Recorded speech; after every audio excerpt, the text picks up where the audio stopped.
Padre, gracias por el privilegio nuevamente de poder estar reunidos como tu pueblo para alabarte, para adorarte. Y ahora queremos adorarte con una actitud correcta en nuestro corazón. Al escuchar tu palabra con reverencia, con temor. Ayúdanos a lidiar con las distracciones, con el sueño, Señor. Perdónanos si no nos hemos preparado lo suficiente para poder sentarnos ahora y escuchar con atención, sin divagar o sin adormecernos. Y ayúdanos a corregir esas faltas en un proceso, en el tiempo, y que podamos hacer de este tiempo lo más valioso, Padre. Gracias, Señor, porque tú nos provees hoy esta oportunidad de escuchar tu palabra y oramos para que la podamos aprovechar. Entendemos que tu palabra es eterna y nuestra alma es eterna y estas dos cosas necesitan tener una correcta relación y armonía, Señor, para tu gloria. Pedimos que tu Espíritu Santo, nuestro Maestro, ayudador, nos dé iluminación para poder entender los textos, que pueda aclarar nuestra mente y llevarnos a la obediencia a Cristo, Señor. Te lo pedimos en el nombre de Cristo Jesús. Amén. Muy bien, abrimos nuestras Biblias en Salmo 23. Este es el primer libro de los Salmos, del capítulo 1 al 41. Estamos estudiando eso y la meta es llegar hasta el 41 en algún momento y después seguir con otro libro. Pero leamos el Salmo 23, versículo 1 hasta el versículo 6. Dice así la palabra de Dios. Salmo de David. Jehová es mi pastor, nada me faltará. En lugares de delicados pastos me hará descansar. Junto a aguas de reposo me pastoreará. Confortará mi alma. Me guiará por sendas de justicia por amor de su nombre. Aunque ande en valle de sombra de muerte, no temeré mal alguno, porque tú estarás conmigo. Tu vara y tu cayado me infundirán aliento. Aderezas mesa delante de mí en presencia de mis angustiadores. Unges mi cabeza con aceite, mi copa está rebosando. Ciertamente el bien y la misericordia me seguirán todos los días de mi vida, y en la casa de Jehová moraré por largos días. El salmista va a exponer los privilegios del favor de Dios sobre sus hijos con el fin de que nuestra seguridad solamente la encontremos en Dios. Espero que este salmo te haya demostrado el carácter misericordioso y compasivo de Dios y cómo este Dios misericordioso se goza, se deleita en rescatar al pecador del polvo y de la miseria y rodearlo de su gracia, ¿no? Desde el versículo 1 hasta el versículo 5 aprendimos que el Señor nunca falla. Él es fiel en cuidarnos y llevarnos a la madurez en un proceso. Y aún en los momentos más difíciles que tengamos que atravesar, el Señor prometió que va a estar con nosotros y debemos deleitarnos en la comunión con Él. Eso es todo lo que hablamos en cuanto a los primeros 5 versículos, que titulamos Confía en el gran pastor y hospedador. Y ahora tenemos este versículo 6 frente nuestro que dice, ciertamente el bien y la misericordia me seguirán todos los días de mi vida, y en la casa de Jehová moraré por largos días. Fíjense cómo comienza el Salmo con este adverbio, ciertamente. En el texto original esto también se puede entender como una conjunción que contrasta ideas o que suma ideas y puede usarse como un pero o más allá de todo lo que se dijo anteriormente, hay que agregar algo a esta verdad. Cuántas cosas maravillosas que vimos en el Salmo, ¿no? Pero no se terminó ahí. Hay algo más que quiere dar el salmista. Hay una verdad ciertísima por cómo se está diciendo que tenemos que tener en cuenta. Toda la palabra es verdad, ¿no? Todo lo que Dios dice es verdad. Pero acá hay un énfasis muy grande. Ciertamente, esto es como cuando Jesús decía, en verdad os digo, de cierto os digo, amén, amén os digo. Son formas de decir algo y aseverar la realidad de lo que se va a decir. Y comienza este último versículo hablando de una verdad. Además de que Él satisface mi vida, de que Él es fiel y me hace descansar, de que su voluntad me santifica, de que su presencia me consuela, su gracia me supera. Además de todo esto, el bien y la misericordia de Dios me seguirán todos los días de mi vida. Por eso esta última motivación que nos da el Salmo para confiar en nuestro gran pastor y hospedador es que su bendición me persigue. Su bendición me persigue. Nos persigue la bendición. Esa es la última gran motivación que nos da el salmista para que podamos depositar toda nuestra confianza en Él. Y claro, nosotros no predicamos el evangelio de la prosperidad, ¿no? Porque en realidad esa expresión no tiene nada de evangelio. Podríamos llamarlo, en lugar del evangelio de la prosperidad, la mentira de la prosperidad, ya que solamente asocia la bendición de Dios ¿a qué cosa? A la salud, a la adquisición de recursos materiales, donde el objetivo principal es que el hombre sea feliz y que vos te sientas bien. Ese es el evangelio, ¿no? Esa es la gran mentira. Y claro, el mundo suele tener una clase de prosperidad sin estar expuesta a ninguna clase de evangelio. Sin embargo, esto no es sinónimo de alcanzar la bendición de Dios. Que prosperes, que te compres un auto, que mejore tu salud, eso no es sinónimo de alcanzar la bendición de Dios. Claro que esto es parte de su bendición, pero no está vinculada con eso, ¿no? Así que, ¿qué es la bendición de Dios? Bueno, la bendición de Dios en realidad tiene que ver con pasar de muerte a vida, de un estado miserable y perdido a una vida abundante, de pasar del reino de las tinieblas y no tener la voluntad para hacer nada en cuanto a lo que Dios requiere, a pasar el reino de la luz y poder ponernos a disposición para obedecer todas las demandas del evangelio. Es pasar de la incertidumbre de la muerte, no sé qué va a pasar conmigo después, y todos los temores que eso conlleva, ¿no? A una esperanza que va más allá de la muerte, a confiar y entregarnos en los brazos de Cristo. Y esto es algo que se ve en las Escrituras. Hermanos, los creyentes son bendecidos, son bienaventurados. Esa palabra bienaventurados es la palabra griega makarios, que significa doblemente feliz. Es como bienaventurado, bienaventurado, es más feliz que cualquier otro, porque todos en cierta medida disfrutan de una bendición de Dios. Pero el creyente tiene una doble bendición sobre su vida. Y es así como lo dice Mateo, ¿no? En la introducción, en el capítulo 5, ahí se está dando las características de aquellos que van a ser parte del reino de Dios. Los ciudadanos del reino, lo primero que se va a destacar de ellos es que son bienaventurados, son felices. Son felices porque en primer lugar reconocen su pobreza espiritual, no tienen nada para ofrecerle a Dios. Son felices porque lloran, se lamentan con su pecado. Son bendecidos al tener esta actitud humilde. Son bendecidos por ese deseo voraz, por la justicia de Dios, por obedecer a Dios. Son bendecidos por ese carácter misericordioso que manifiestan, por su corazón limpio. Ellos tienen un compromiso con la santidad, por ser pacificadores. Y aún son bendecidos cuando son perseguidos, porque eso representa un elogio para sus vidas. Y Dios se goza en otorgar la bendición a su pueblo. El Salmo 1 comenzó con esto, ¿no? El camino del bienaventurado. Esto se abre todo el salterio, todo el cántico. Empieza con un ser humano siendo dichoso, siendo feliz. Bienaventurado el hombre que no anduvo en consejo de malos. Y se describe a este bien bendecido. Dice nuestro texto, el bien y la misericordia me seguirán todos los días de mi vida. Pero nota el verbo ahí, me seguirán. El tiempo del verbo indica que esta acción comenzó en un punto en el pasado, pero que en el presente sigue teniendo una incidencia. Sigue siendo algo permanente, algo que no ha acabado. La idea es que el bien y la misericordia ahí me seguirán, podría decir, me persiguen todo el tiempo, buscan mi vida. El verbo es utilizado, por ejemplo, con esa idea de cuando los egipcios perseguían a los israelitas para que no se vayan, con ese ímpetu que no iban a frenar hasta que no hacerlos regresar. Bueno, ese mismo verbo se usa acá. También David utiliza esta palabra frecuentemente para referirse a la persecución del enemigo. Salmo 143 dice, porque ha perseguido el enemigo mi alma, ha postrado en tierra mi vida. Dice, me ha hecho habitar en tinieblas como los que ya han muerto. O sea, mirá. Y también va a decir, mi espíritu se angustió dentro de mí, está desolado mi corazón. No es una persecución cualquiera.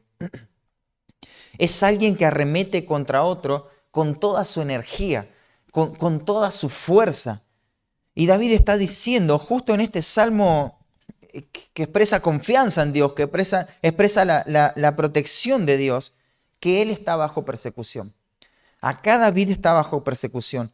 Él está de manera continua asediado por algo. Algo no lo deja tranquilo a David. Y no hay ninguna esperanza de liberación en esto. Durante toda su existencia, David tendrá que aprender a lidiar con esta realidad. ¿Y qué es lo que persigue a David?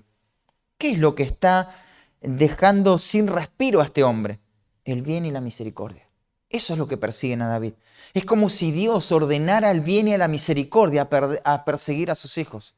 Eso es lo que está diciendo el Salmo. Lo que está buscando la vida, nuestra vida, es el favor de Dios.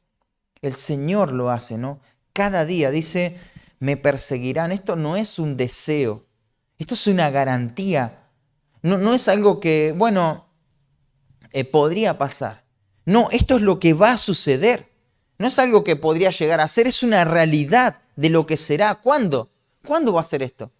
Cada día. Claro, esto no es una mera referencia al cielo donde finalmente vamos a gozar del favor de Dios, sino que esta es la realidad de cada creyente en todos los días de su vida. El bien y la misericordia están en persecución de ese creyente, lo persiguen. Pero empecemos a ver un poquito mejor qué es el bien. Bueno, todo lo que es agradable, todo lo que es valioso y todo lo que es útil me está persiguiendo. Ese es el bien. De manera gráfica, Santiago dice, toda buena dádiva y todo don perfecto. Eso es lo que está persiguiendo a David. Toda buena dádiva y todo don perfecto. La bendición de Dios está garantizada para el pueblo de Dios. Pero, ¿qué es la bendición de Dios? Bueno, te voy a decir lo que es la bendición de Dios. La bendición de Dios es saber que pase lo que pase en la vida del Hijo de Dios, todo coopera para un bien mayor. Todo coopera para un bien mayor. Nada es con un despropósito. Hay un propósito de un bien mayor que persigue nuestra vida. Y todos los sucesos que nos ocurren tienen que ver con esto, con la bendición de Dios.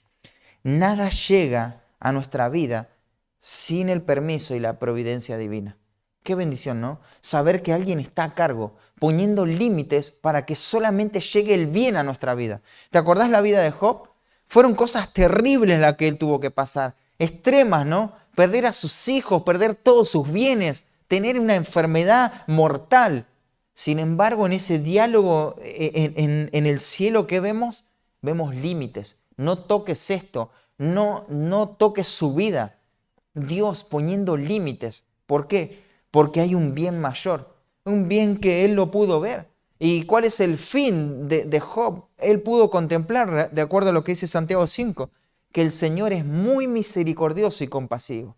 Él pudo ver este aspecto de la perfección de Dios, porque el bien lo perseguía y Dios pone límites en cada cosa que nos va a suceder. Fíjate en Romanos 8:28, lo sabemos de memoria, ¿no?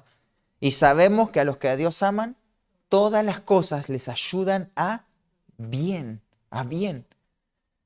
El favor de Dios, entonces, es comprender que todo lo que voy a vivir, Dios lo va a utilizar para llevar sus propósitos de bondad. Todo, todo. Esto es una verdad tremenda, hermanos, porque cada vez que me levante a emprender un nuevo día, debo tener esta convicción en mi mente.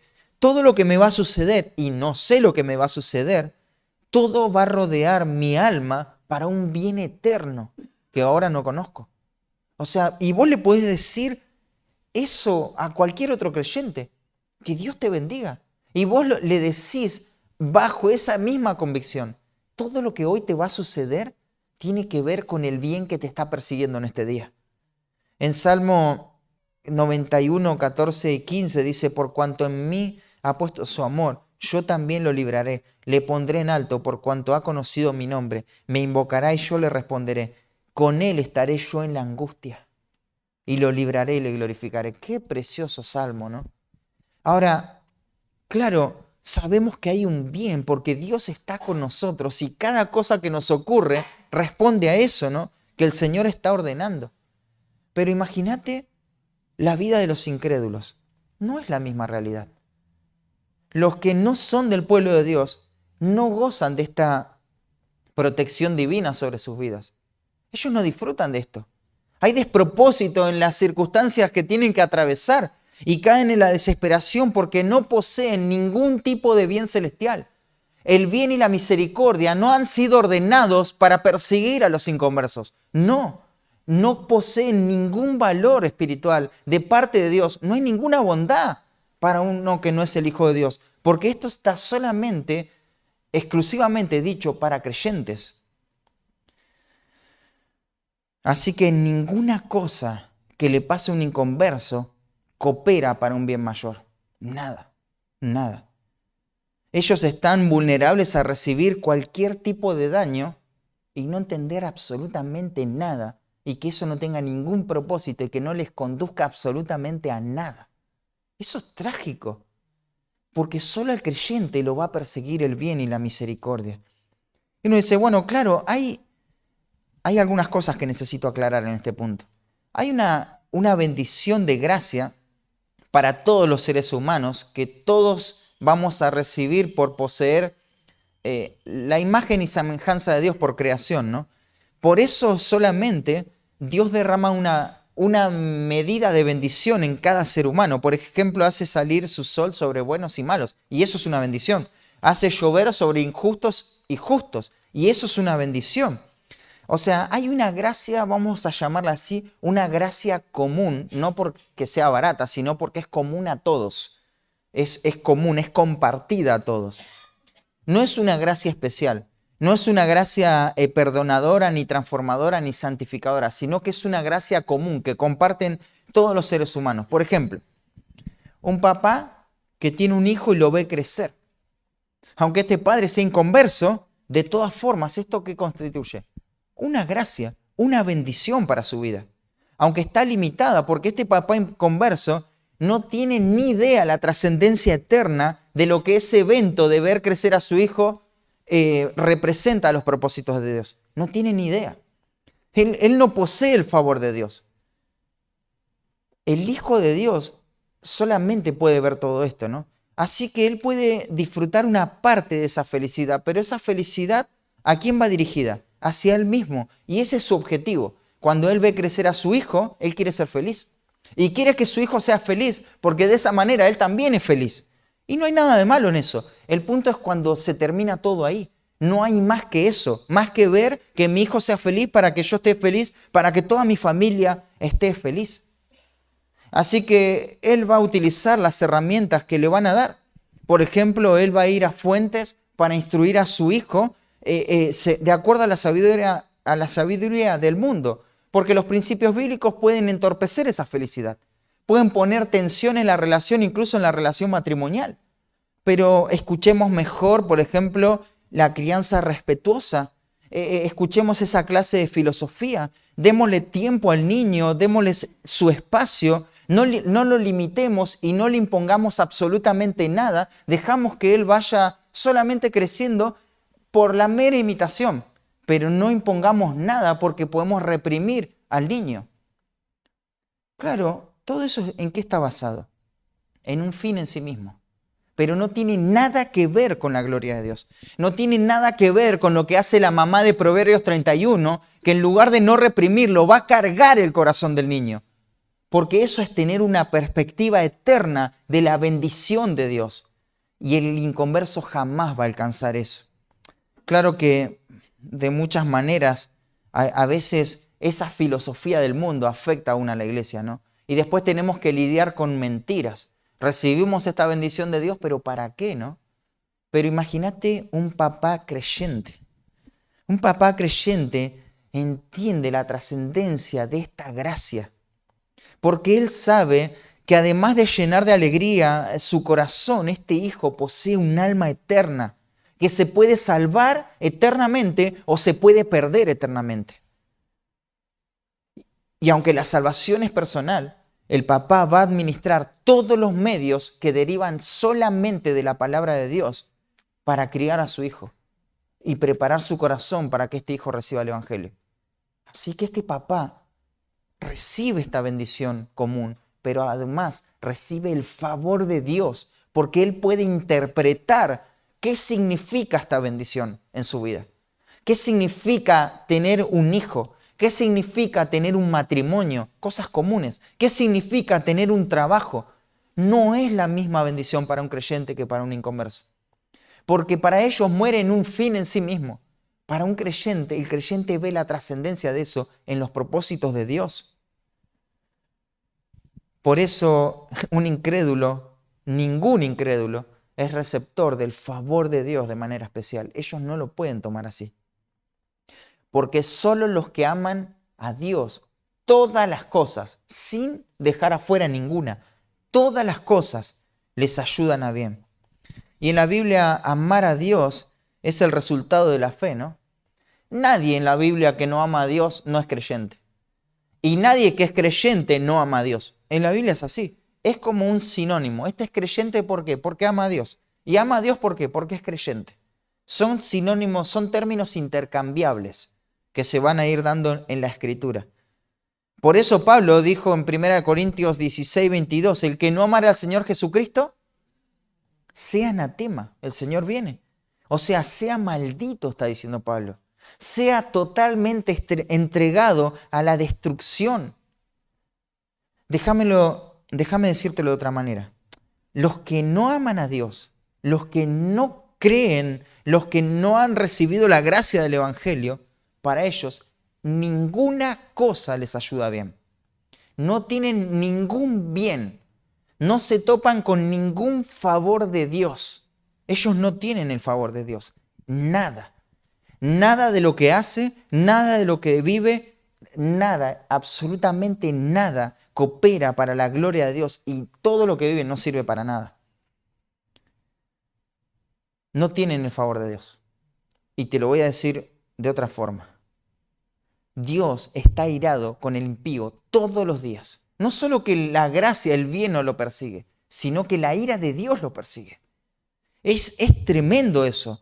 Y un incrédulo puede hacer un montón de cosas para agradar a Dios. Puede quizá presentar sus mejores obras sin méritos. Pero ¿cómo ve Dios todo eso? ¿Cómo ve? Como basura. Porque en Isaías 64:6 dice que toda la justicia, lo mejor, las obras de mayor caridad que un ser humano pueda hacer delante de la justicia de Dios es un trapo sucio, un trapo de inmundicia. Así que no solamente Dios no les da su favor, sino que están bajo su ira. Y no solo que están bajo su ira, sino que aún las mejores obras que hayan, a Dios no le da lo mismo, las detesta, las ve como malas, porque su motivación no es la gloria de Dios. No están bajo la bendición de Dios los que no aman a Dios, están bajo la maldición, bajo la ira de Dios. Toda persona que no ha depositado su confianza en Cristo está bajo la ira de Dios. Jesús lo dijo esto, ¿no? No es algo que lo vemos solamente en este salmo. Jesús, una persona llena de gracia y verdad, ¿no? En Juan 3:36 dice, el que tiene al Hijo tiene vida eterna.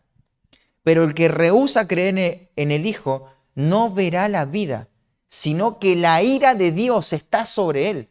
No es que un día va a experimentar la ira de Dios. Claro, un día la va a experimentar en toda su inmensidad, ¿no? Pero hoy está Dios airado sobre ese pecador que rehúsa creer en Cristo. La única bendición que puede recibir un inconverso es la bendición de conocer al Señor Jesucristo como su único y suficiente Salvador. No hay otra cosa. No hay otra cosa. Quiero agregar algo a este pensamiento para que entendamos mejor el concepto. En la iglesia, así como Pablo dijera en 2 Timoteo capítulo 2, hay utensilios viles y utensilios honrosos. Se refiere esto a que hay todo tipo de personas en la iglesia.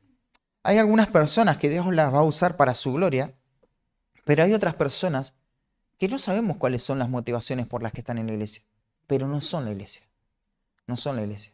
No son parte del cuerpo de Cristo. Están ahí. Y esto ha pasado siempre y va a seguir pasando.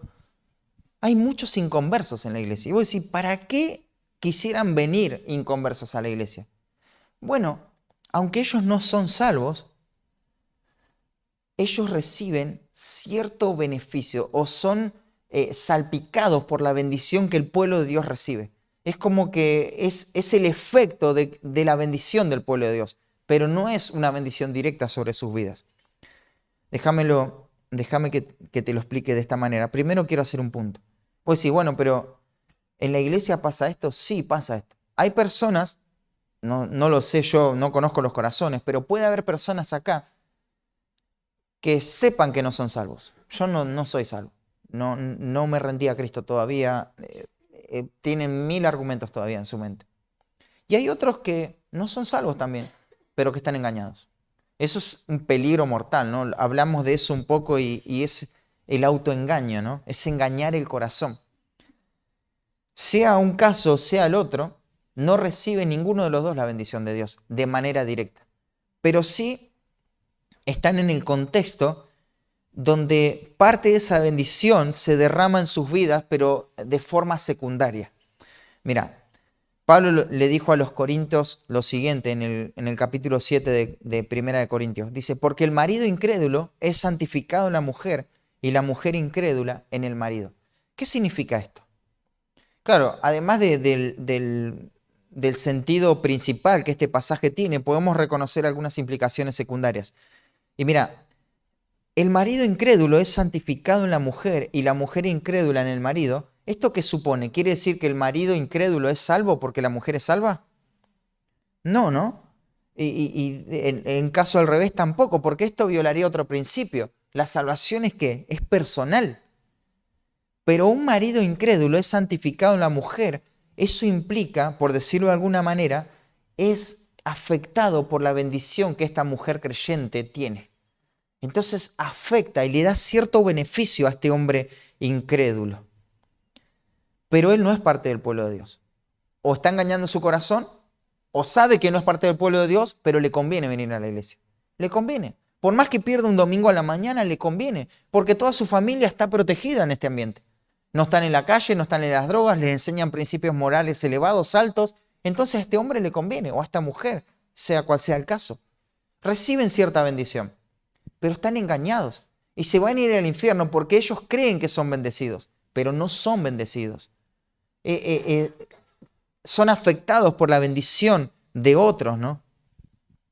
Y claro, quieren estar en la iglesia, quieren hacer las cosas que hace el creyente, pero sus motivaciones son incorrectas. Son incorrectas sus motivaciones. Entonces, claro, también Satanás está en cierto sentido limitado con estas personas, aunque son inconversos, pero si Satanás los atacaría directamente, esto afectaría a la iglesia y en cierta medida también están restringidos. Y todo eso sirve, todo eso le conviene a la iglesia, le conviene a esta clase de personas. Es recibir la protección, podemos decir, buscan el beneficio del evangelio. Pero decirle que hagan algo que Dios dice que hay que hacer y que a ellos le demandaría un cambio drástico. No van a obedecer. Porque solamente el creyente puede obedecer. No van a morir a su carne. Porque solamente el creyente puede morir a su carne. Van a cambiar en cosas. Porque van a ir reemplazando pecados inconvenientes por pecados convenientes. O sea, van a ir quitando cosas que no me convienen a la vista y reemplazarlo por otro. Es cambiar de ídolo, pero sigue la idolatría. Capaz antes era un vicio, ahora es otro aceptado por la sociedad, pero cambia el ídolo nada más. Y eso puede estar en la vida de la iglesia una y otra vez. ¿Te acordás cuando Pablo le dijo ahí a los de Éfeso en 1 Timoteo que el apóstol Pablo había entregado a Satanás a algunas personas blasfemas que habían naufragado de la fe? ¿Qué es esto que hizo Pablo? ¿A qué se refiere Pablo? Bueno, lo que Pablo hizo fue poner a estas personas delante de Dios y pedirle a Dios que le quite toda protección, todo auxilio, todo efecto de algún beneficio que haya podido tener en la iglesia y que sea librado a la ira absoluta de Satanás y que haga con él lo que él quiera sin restricción. Esto es lo que es entregar a Satanás. Claro, esto es decir, nunca escuché estas cosas. Bueno, esto es lo que la Biblia dice. Te tengo que decir esto porque tenemos que pensar bien el concepto de la bendición. La bendición de Dios persigue todos los días al creyente. Ningún creyente verdadero va a estar desamparado de la protección divina. Jamás.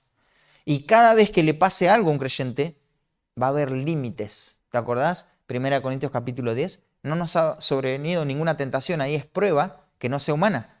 Pero fiel es Dios. Claro, ahí está. Ahí me cierra la idea. Dios es fiel en que nada te supere. En que nada te supere. Dios es fiel en darte la medida justa porque Él te da su persona para atravesar cualquier circunstancia. Así que el creyente tiene esta promesa. No tenemos que temer. No va a pasar nada con nuestra vida que Dios no lo permita. ¿Por qué? ¿Qué está asegurado para nosotros todos los días de nuestra vida? El bien, el bien. Dios derrama su bendición sobre su pueblo. Y esto es lo que tenemos que pensar. Aunque el texto dice me seguirán, ¿no? Parece estar en futuro. El texto hebreo no enfatiza tanto el futuro, sino la idea que esto es interminable. Esto que comenzó en un momento, sí tiene un punto en el pasado, se mantiene en el presente y se va a mantener por siempre. Así que lo que podemos decir es, Dios nos bendice. Dios nos bendice. Dios te bendice, hermano. Bendiciones, pero Él te bendice. Que Dios te bendiga, pero Dios te bendice. El bien y la misericordia sigue todos los días al creyente. No existe un momento en tu vida, ni cuando estás despierto, ni cuando estás dormido, que Dios no te esté persiguiendo con su favor. Eso es parte de la realidad. Estamos bajo la bendición de Dios si pertenecemos al pueblo de Dios. ¿Te acordás de Efesios 1:3? Bendito el Dios y Padre de nuestro Señor Jesucristo, que nos bendijo con toda bendición espiritual en los lugares celestiales en Cristo. Ahí lo que hace Pablo, si vos mirás el texto griego, es hacer como un juego de palabras y decir algo redundante. Eso hacían los hebreos, es un hebraísmo se llama. Y diría literalmente así, el bendecido nos bendijo con toda bendición. O sea, es tremendo, claro, como Dios es bendecido y nos escogió, ahora nosotros somos receptores de su bendición, de toda bendición. Nos bendijo con toda bendición espiritual. Y esto que dice Pablo acá también es un eco de lo que Dios había instituido, ¿no? Ahí en Números capítulo 6, acompáñame ese texto en Números 6. Esto es una referencia a la bendición sacerdotal del pueblo de Dios en el Antiguo Testamento. Nosotros tenemos Efesios 1. Bueno, los judíos tenían número 6. Versículo 22. Y esto es para nosotros también, obviamente, ¿no? Dice, Jehová habló a Moisés diciendo, habla a Aarón y a sus hijos y diles, así bendeciréis a los hijos de Israel, diciéndoles, Jehová te bendiga y te guarde. Jehová haga resplandecer su rostro sobre ti y tenga misericordia. Jehová alce sobre ti su rostro y ponga en ti paz. Esa es la bendición sacerdotal. Esto, y el sentido nuevamente acá no es Jehová te bendiga, sino Jehová te bendice. Es una realidad. Jehová te bendice.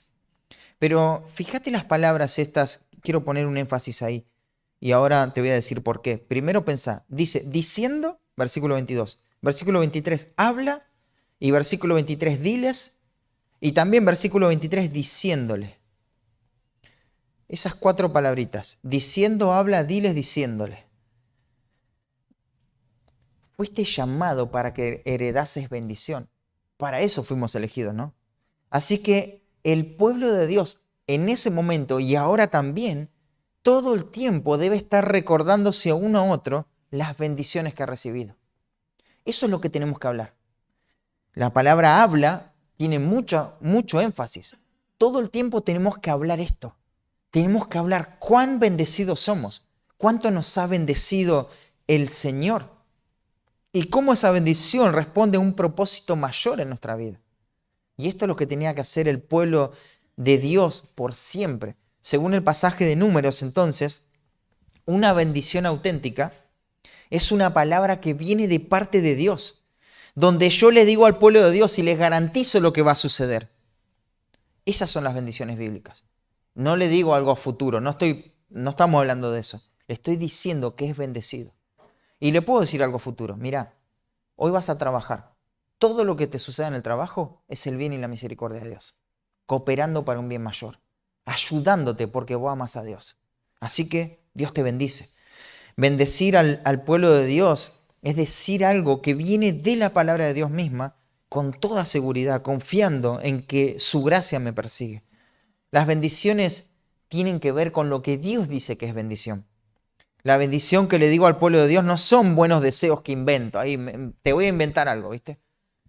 No, no es eso. Y le digo con convicción, como si yo fuese a hacer algo, ¿no? Dios te va a bendecir, no, no. No, no es eso, es una ridiculez total para el Evangelio, ¿no? Muchas veces digo, bueno, Dios te va a bendecir porque te va a sacar de esa tristeza que tenés y ahora vas a ver que vas a ser feliz. Nada que ver, nada que ver. La bendición es que Dios te va a acompañar en ese momento y eso va a ayudar para bien. Le digo al pueblo de Dios, Dios te bendice y todo en este momento. No lo que te va a suceder ahora, hermanos. Yo les puedo decir esto ahora. Hermanos, Dios los bendice a cada uno de los que son creyentes. Dios los bendice con esta situación que están viviendo, con todo lo que los rodean, con la prosperidad y con la escasez. Dios los está bendiciendo en este instante. ¿Por qué los está bendiciendo? Porque todo lo que rodea sus vidas los lleva a un propósito mayor, a un bien mayor. Y es el favor de Dios. Tenemos el favor de Dios. Y esto es lo que tenemos que hablar. Pero la bendición de Dios no es solamente algo que le digo a otros, sino que es algo que le digo a mi propio corazón incrédulo. Porque mi corazón tiende a la ingratitud, a la queja. Por eso Pablo dice, estad agradecidos siempre, porque eso es repetir las bendiciones de Dios. Claro, estamos ligados a tantas preocupaciones y afanes que nuestro corazón necesita escuchar esto. Dios te bendice.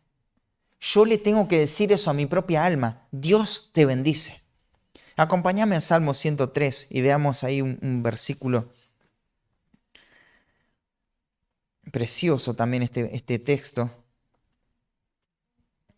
Salmo 103,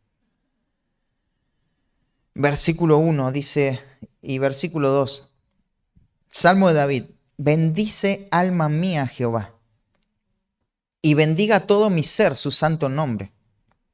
Versículo 2, bendice alma mía a Jehová, y no olvides ninguno de sus beneficios. Tremendo. Bendice alma mía, alma mía. El salmista está ordenando a su alma a alabar a Dios en primer lugar. Pero después dice, y bendiga a todo mi ser su santo nombre. Esto no es algo que lo puedo hacer en cuotas. Lo voy a bendecir con esta parte o esta área de mi vida. No, todo mi ser se tiene que enfocar en la gloria de Dios. Con todo mi ser tengo que alabar a Dios. Con mi corazón, con mi mente, con mis emociones, con mi cuerpo, con todo lo que rodea mi existencia. Todo tiene que gritar que Dios es bendito. Y el versículo 2 dice, bendice alma mía Jehová de vuelta. Nuevamente, lo que está haciendo David acá es forzando, es obligando a su alma, a su ser interior, a alabar a Dios. No puede quedar nada librado al azar. Todos tienen que alabar a Dios y empieza por mi alma. ¿Sabes que la alabanza a Dios es una obligación para todos los seres humanos? Y aquellos que no han creído en Cristo no lo quieren alabar y van a ser condenados por eso. Pero el creyente sí puede hacerlo. Así que David le dice a su propio corazón, alma mía, bendice a Jehová. Fíjate la última línea del versículo 2 dice, y no olvides ninguno de sus beneficios. Y esto es exhortar al alma a no olvidar la bendición de Dios. Es como si David dijera, oh alma, no te olvides de los beneficios de Dios. Recuerda, alma mía, sus bendiciones más grandes. Dios te ha bendecido tanto. No te olvides de lo más profundo que el Señor te rescató. Pero, oh alma mía, no solo recuerdes las cosas grandes, no te olvides de ninguno de sus beneficios, que no se te escape nada. Es necesario que recuerdes todo, cada detalle, cada detalle. Eso es lo que tenemos que hacer. El salmista dice, el bien y la misericordia me seguirán. El bien. Tenemos que recordarle a los hermanos que son bendecidos. Nos tienen que recordar eso a nosotros. pero nosotros lo tenemos que recordar a nosotros mismos también. Somos bendecidos. Hay un momento donde no tenemos la gracia de que un hermano venga y nos diga que somos bendecidos aún en medio de situaciones difíciles. Pero tenemos este texto. Bendice alma mía Jehová. Alma, recordá que sos bendecido. Pero va a decir el bien y la misericordia también. No solamente el bien, sino que hay otra cosa que nos persiguen. De a dos nos persiguen. Tremendo esto. La misericordia. ¿Qué es la misericordia? Es el amor leal. Es una clase de amor inagotable. Es una bondad, es amabilidad. Teológicamente hablando, es no darme lo que merezco, el juicio que merezco. En español, la etimología de la palabra misericordia es preciosa, ¿no? Ayuda bastante a entender. Es dirigir el corazón y el alma a la miseria de otro. Eso es lo que significa misericordia, ¿no? El corazón con la miseria dirigida hacia un lugar específico. Y esto es sorprendente porque no hay ni un instante en el tiempo, ni en la eternidad, en que la misericordia de Dios deje al creyente. No hay ni un segundo en que nos abandona su misericordia. Salmo 118, 1 al 4 lo dice varias veces, ¿no? Porque para siempre es su misericordia. Y esta frase, no sabemos quién es el autor del Salmo 136, y anda buscando en tu Biblia ahí. Aunque no sabemos quién es el autor, por todas las ilustraciones que va dando, parece ser Moisés en quien escribió ese salmo. Puede ser, no lo sabemos. O alguien que haya vivido esto, o que haya capturado quizá el impacto que Moisés recibió por la misericordia de Dios. Y él va a escribir así en Salmo 136. Leámoslo y dejemos que el mismo texto afecte nuestro corazón. Dice, alabad a Jehová porque Él es bueno, porque para siempre es su misericordia. Alabad al Dios de los dioses, porque para siempre es su misericordia. Alabad al Señor de los señores, porque para siempre es su misericordia. Al único que hace grandes maravillas, porque para siempre es su misericordia. Al que hizo los cielos con entendimiento, porque para siempre es su misericordia. Al que extendió la tierra sobre las aguas, porque para siempre es su misericordia. Al que hizo grandes lumbreras, porque para siempre es su misericordia. El sol para señorearse en el día, porque para siempre es su misericordia. La luna y las estrellas para que señoreasen en la noche, porque para siempre es su misericordia. Al que hirió a Egipto en sus primogénitos, porque para siempre es su misericordia. Al que sacó a Israel en medio de ellos, porque para siempre es su misericordia. Con mano fuerte y brazo extendido, porque para siempre es su misericordia. Al que dividió el mar rojo en partes, porque para siempre es su misericordia. Él hizo pasar a Israel por en medio de él, porque para siempre es su misericordia. Y arrojó a Faraón y a su ejército en el mar rojo, porque para siempre es su misericordia. Al que pastoreó a su pueblo por el desierto, porque para siempre es su misericordia. Al que hirió a grandes reyes, porque para siempre es su misericordia. Y mató a reyes poderosos, porque para siempre es su misericordia. A Sehón, rey amorreo, porque para siempre es su misericordia. Y a Og, rey de Basán, porque para siempre es su misericordia. Y dio la tierra de ellos en heredad, porque para siempre es su misericordia. En heredad a Israel su siervo, porque para siempre es su misericordia. Él es que en nuestro abatimiento se acordó de nosotros, porque para siempre es su misericordia. Y nos rescató de nuestros enemigos, porque para siempre es su misericordia. El que da alimento a todo ser viviente, porque para siempre es su misericordia. Alabad al Dios de los cielos, porque para siempre es su misericordia. Gloria a Dios por eso, ¿no? Cómo nosotros necesitamos una y otra vez recordar la misericordia de Dios. Imaginémonos a la deidad suprema, ¿no? Sin esta misericordia. ¿Qué sería nosotros? ¿O qué sería Él? Una fuente de terror.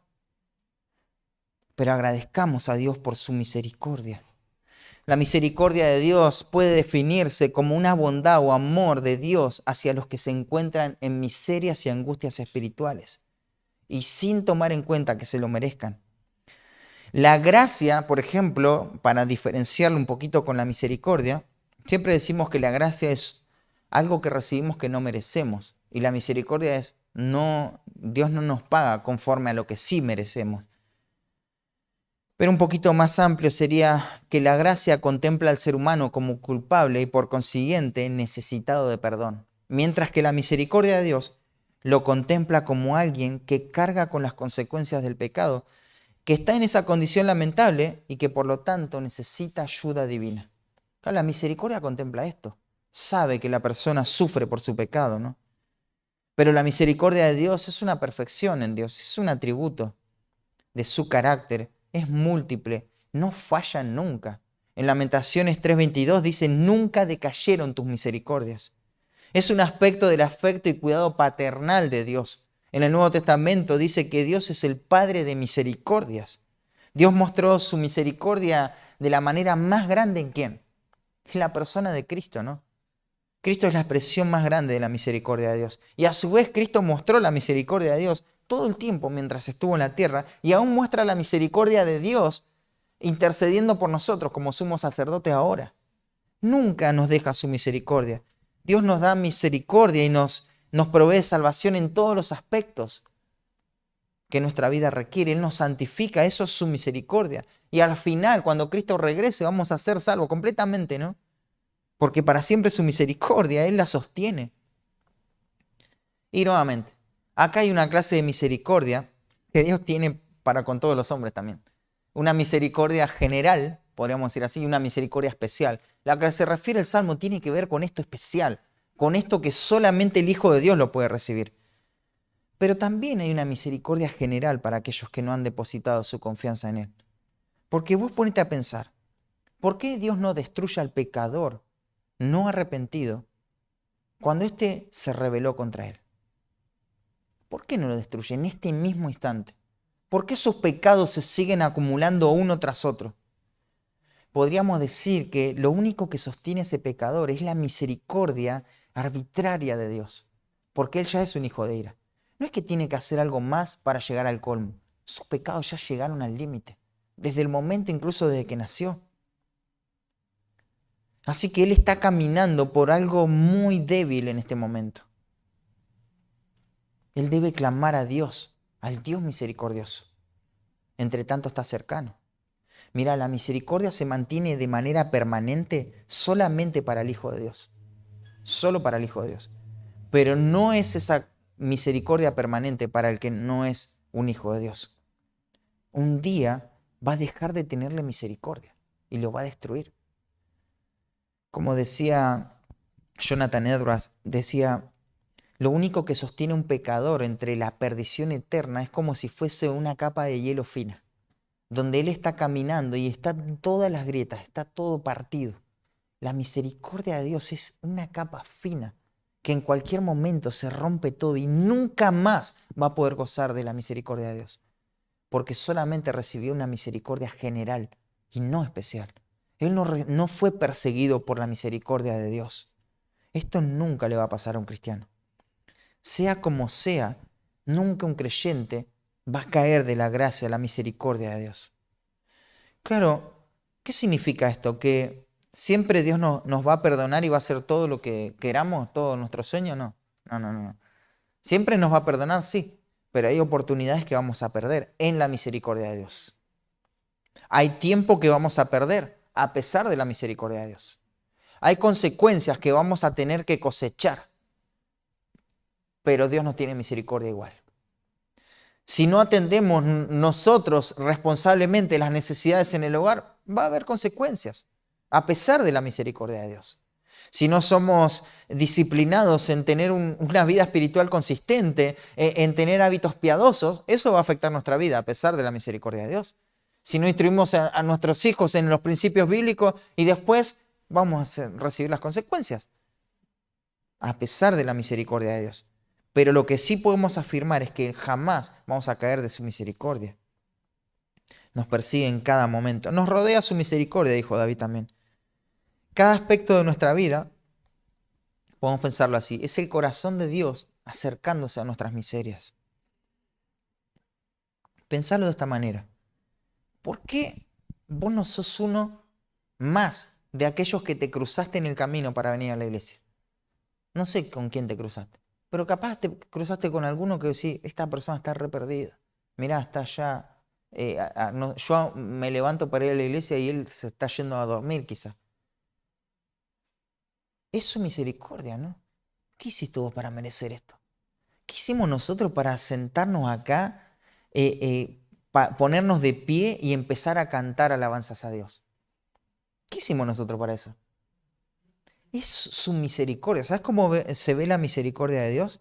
¿Te acordás cuando Lot estaba con estos huéspedes y que les dijo que huyan? Y dice que el ángel de Jehová de adentro de la casa extendió la mano y lo sacó a Lot, lo libró. Eso es la misericordia de Dios. Así fuimos rescatados nosotros.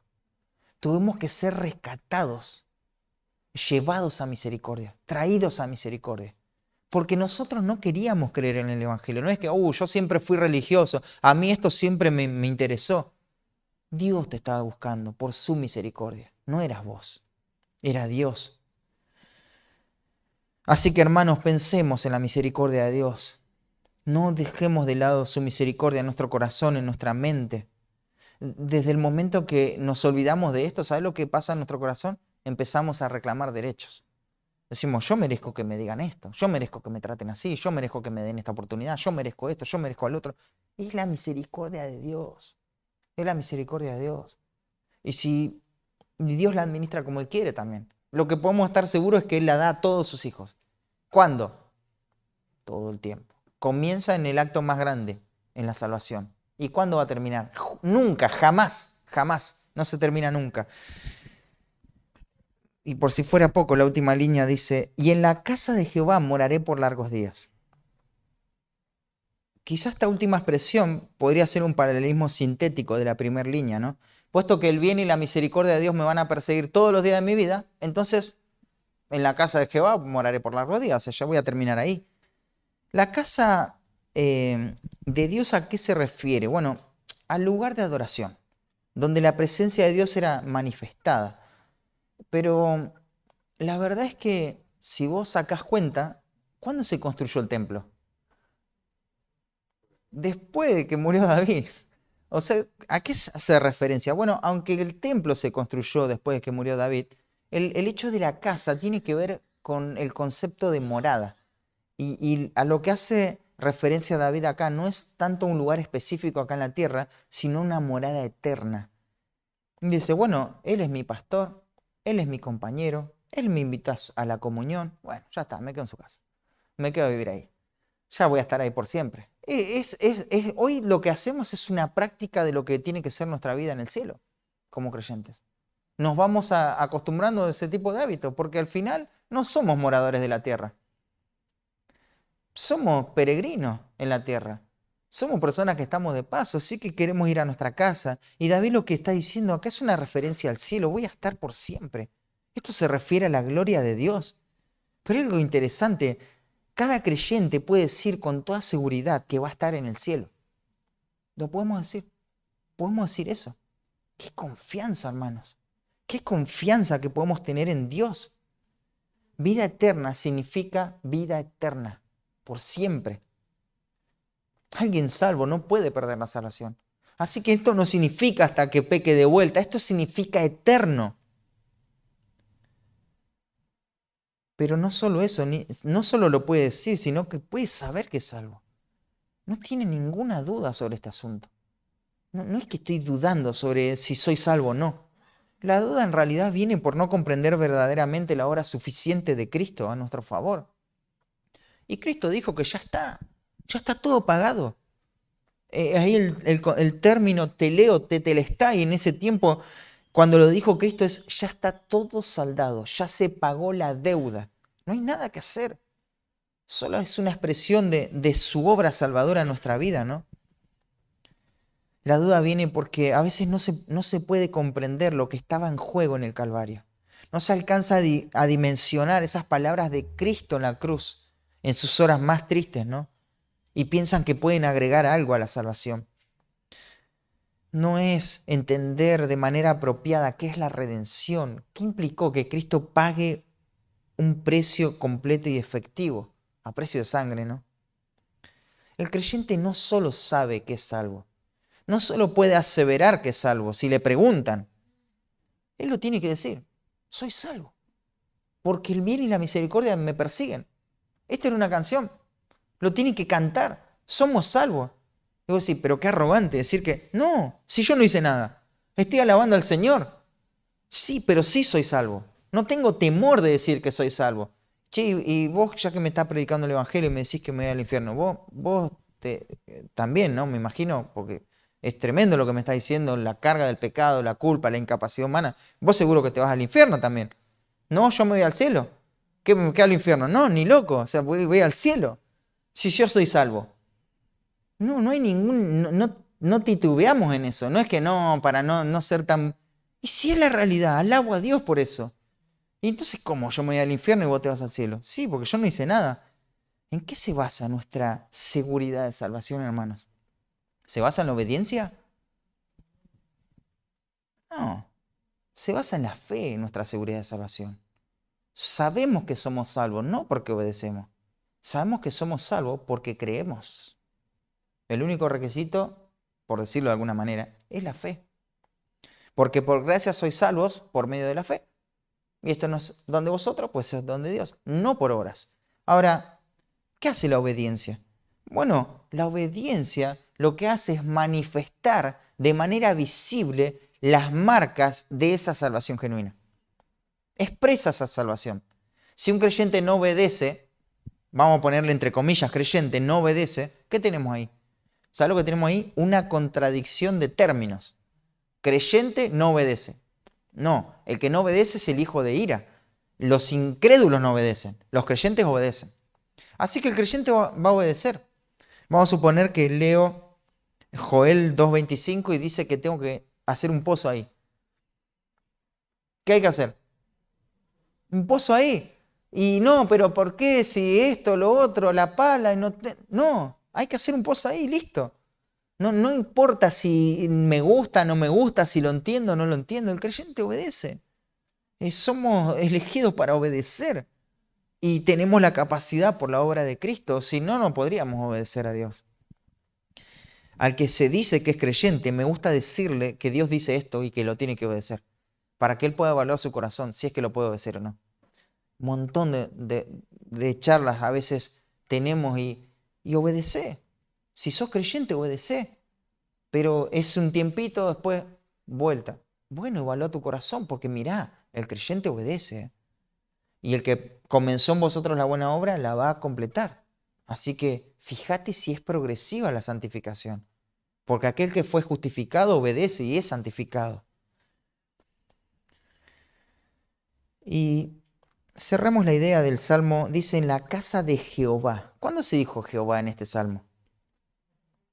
Al principio. Antes dijo Jehová es mi pastor. Estoy plenamente seguro y satisfecho con eso. Pero al final dice con Jehová voy a morar, voy a gozar por toda la eternidad. Es su compañía gloriosa. Comienza con Jehová garantizando la satisfacción completa de todo. Termina con Jehová con una satisfacción eterna, ¿no? Podremos pensar que la primera vez que se menciona a Jehová es la garantía de confianza que el salmista da en todo el ámbito terrenal, todo lo que concierne a la tierra. Por ejemplo, los pastos, el descanso, la protección, su presencia en los valles de sombra de muerte, los enemigos que están enfrente. Pero la última parte, cuando menciona a Jehová, Él no solo se ocupa de mi temporalidad, sino de mi eternidad. El Dios que sostiene todo el tiempo es el mismo Dios que sostiene toda la eternidad. Es infinito. Así que, como hijos de Dios, cada cosa que viene a nuestra vida es parte del plan de Dios para un mayor bien. Eres bendecido. Nada es un despropósito en nuestra vida, hermanos. Aferrémonos a esa verdad. La necesitamos hoy, la vamos a necesitar mañana. Lamentablemente la necesitábamos ayer y puede ser que nos hayamos olvidado. Pero otra cosa práctica que podemos pensar, no engañemos a otros diciéndole que Dios te bendiga cuando no sabemos su realidad espiritual. El creyente tiene que bendecir al creyente, tiene que recordar al creyente que es bendecido, pero no al inconverso. A un cliente yo no le puedo decir que Dios te bendiga. Yo sé que si el favor de Dios no está con él, no lo está persiguiendo, le tengo que predicar el evangelio. Pero ¿sabes lo que va a entender ese cliente? Lo único que va a entender es, bueno, me deseo suerte. ¿Vos querés rebajar la bendición y el favor de Dios de lo que estuvimos hablando esta mañana a una mera suerte al azar? No, ¿no?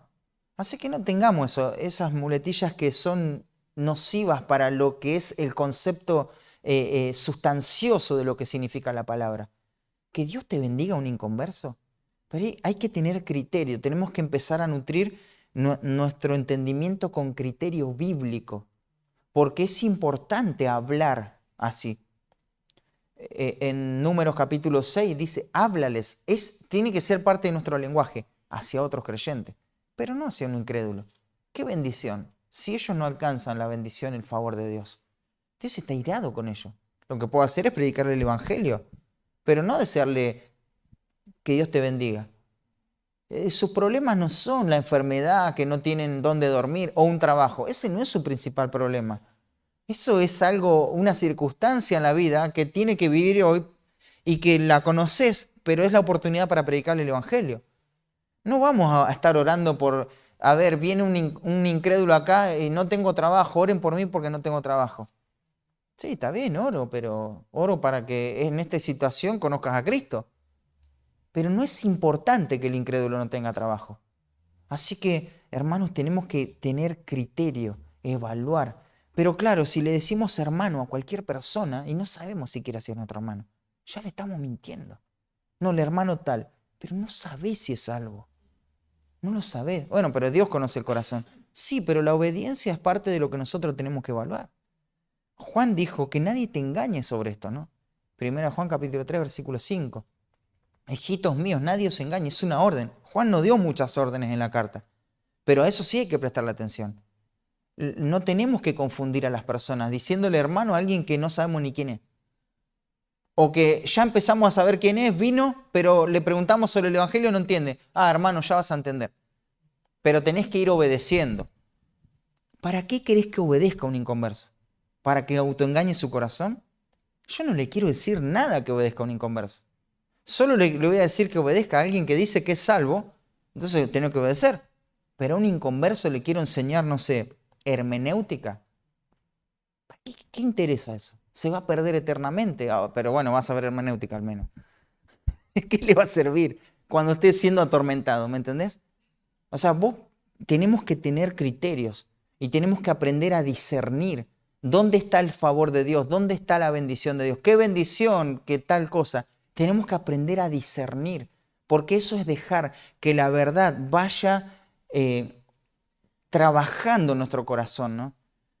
Tengamos cuidado con eso, porque la bendición especial es solamente para el pueblo de Dios. Su misericordia solo para el pueblo de Dios. Es exclusivo esto.